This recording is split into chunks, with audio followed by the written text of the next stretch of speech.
বাগেরহাটের মোংলায় কোস্টগার্ডের জন্য নির্মিত বোট ওয়ার্কশপ ও স্লিপওয়ের উদ্বোধন করেছেন স্বরাষ্ট্র উপদেষ্টা লেফটেন্যান্ট জেনারেল মোহাম্মদ জাহাঙ্গীর আলম চৌধুরী।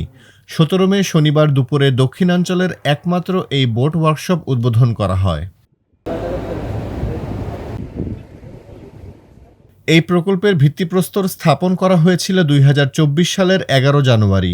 সর্বাধুনিক প্রযুক্তিতে নির্মিত এই বোট ওয়ার্কশপ ও স্লিপওয়েতে ২০ মিটার দৈর্ঘ্যের বোটসমূহের ডকিং ও যে কোনো ধরনের মেরামত কার্যক্রম পরিচালনা করা সম্ভব বলে জানিয়েছেন সংশ্লিষ্টরা। কোস্টগার্ড পশ্চিম জোনে অবস্থিত বোট ওয়ার্কশপ ও স্লিপওয়ের ভিত্তিপ্রস্তর স্থাপন করা হয় গত বছরের ১১ই জানুয়ারি। এই স্লিপওয়েতে ২০ মিটার দৈর্ঘ্য পর্যন্ত বোট একই সাথে ডকিং এবং যে কোনো ধরনের মেরামত কাজ করা রক্ষণাবেক্ষণ করা সম্ভব হবে।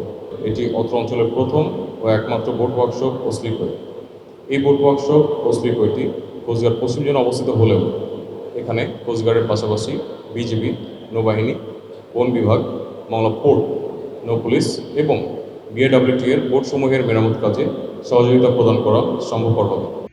ওয়ার্কশপ উদ্বোধন শেষে স্বরাষ্ট্র উপদেষ্টা বলেন, কোস্টগার্ডের এই বোট ওয়ার্কশপ বাংলাদেশ কোস্টগার্ডের সক্ষমতা ও পরিষেবার মান বাড়াতে আরও এক মাইলফলক হিসেবে বিবেচিত হবে।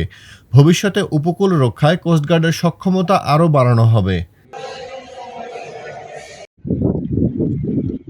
এই অঞ্চলে কিন্তু এইটি মনে প্রথম এইটার সার্ভিস আমাদের ইভেন যে নেভি আছে যে এরও এটা কিন্তু নিতে পারবে, বিজিবি নিতে পারবে এবং পুলিশের যদি নৌ পুলিশের দরকার হয় তারাও এটার সার্ভিস নিতে পারবে। কোস্টগার্ডকে আপনাদের মংলাবাসী সবাইকে আমি ধন্যবাদ দেব এখানে এটা হওয়ার জন্য, যেহেতু এটা একটা ভালো সার্ভিস সবাই পাবে। বোট ওয়ার্কশপ ও স্লিপওয়ে কোস্টগার্ডের পশ্চিম জোনের একমাত্র স্থাপনা, যার মাধ্যমে কোস্টগার্ডের পাশাপাশি ভবিষ্যতে বাংলাদেশ নৌবাহিনী, border guard Bangladesh, Mongla port, নৌপুলিশ, বন বিভাগ এবং বিআইডব্লিউটি এর নৌযানসমূহ মেরামতে গুরুত্বপূর্ণ ভূমিকা রাখবে বলে আশা করছেন কোস্টগার্ড কর্মকর্তারা।